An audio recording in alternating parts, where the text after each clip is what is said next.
Si Monsieur Goujon, la parole est maintenant Madame Fanélie Carré-Comte pour le groupe SRC pour 5 minutes toujours.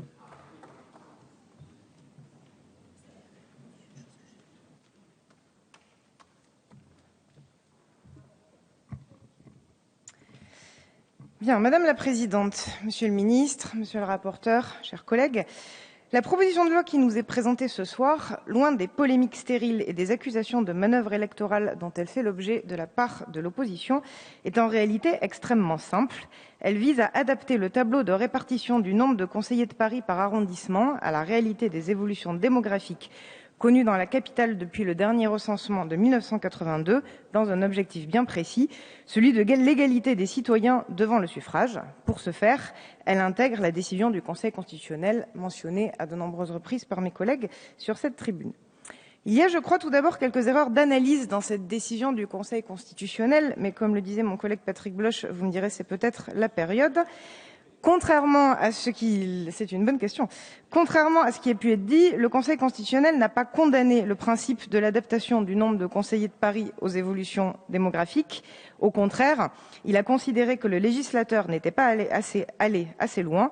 Je cite le considérant 49 de sa décision, ouvrez les guillemets, le principe d'égalité devant le suffrage aurait dû conduire à une révision plus importante de la répartition des conseillers de Paris.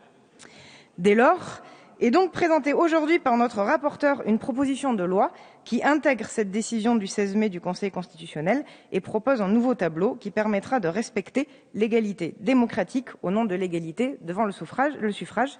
Mais nous pouvons peut-être vous pardonner de ne pas l'entendre à ce stade, puisque comme vous nous l'avez récemment confessé, dans votre parti, vous apprenez la démocratie, c'est assez nouveau pour vous, donc on va vous laisser le temps de continuer cet apprentissage. Comme nous l'avons dit à plusieurs reprises ce soir, je vais moi aussi donner quelques chiffres. La démographie de la capitale a changé depuis le dernier recensement de 1982. En effet, alors que par exemple le 16e arrondissement a perdu plus de 10 000 habitants, d'autres arrondissements ont vu leur population considérablement augmenter. Par exemple, plus 22 000 habitants dans le 19e, plus 25 000 dans le 20e. En conséquence, aujourd'hui, un conseiller de Paris représente 5 871 habitants dans le premier arrondissement, contre plus de 15 000 habitants dans notamment les 5e, 9e, 10e, 19e et 20e arrondissements. Comment, dès lors, justifier que la voix d'un habitant d'un arrondissement puisse peser 3 fois plus que celle d'un habitant d'un autre arrondissement? C'est donc pour corriger cette anomalie démocratique que l'évolution proposée par le texte que nous examinons ce soir était indispensable. Revenons à présent sur quelques-uns des arguments que vous avez développés sur ces bancs pour vous opposer à ce texte. Vous faites aujourd'hui semblant de vous insurger contre une prétendue manœuvre électorale.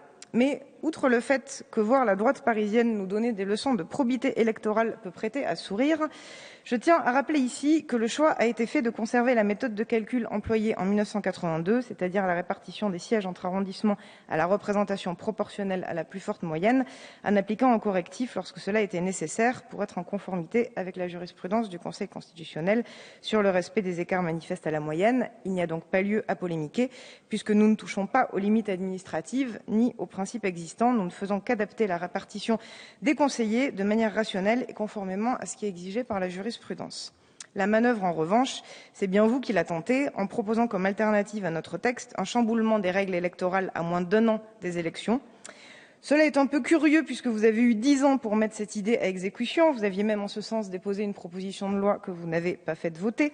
L'approche du scrutin semble soudainement vous réveiller. En outre, permettez-moi de vous dire que l'argument que vous avez à plusieurs reprises développé en commission, disant que dans le système actuel, les Parisiens ne savaient pas pour qui ils votaient, me semble pour le moins condescendant vis-à-vis de nos concitoyens. Enfin, pour justifier votre opposition au texte présenté ce soir, vous sous-entendez que nous aurions choisi les arrondissements gagnants des conseillers de Paris, les orientant majoritairement vers des arrondissements aujourd'hui dirigés par la gauche.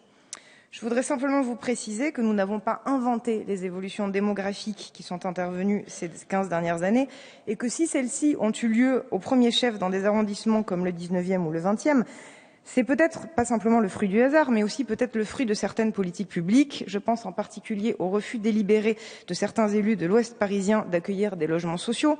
Je pense aussi plus globalement à la politique qu'a dû mener ces 10 dernières années la municipalité parisienne pour tenter d'opérer un rééquilibrage entre l'Est et l'Ouest parisien pour rattraper le retard que la majorité précédente avait sciemment organisé en termes de présence d'équipements publics, de crèches, etc.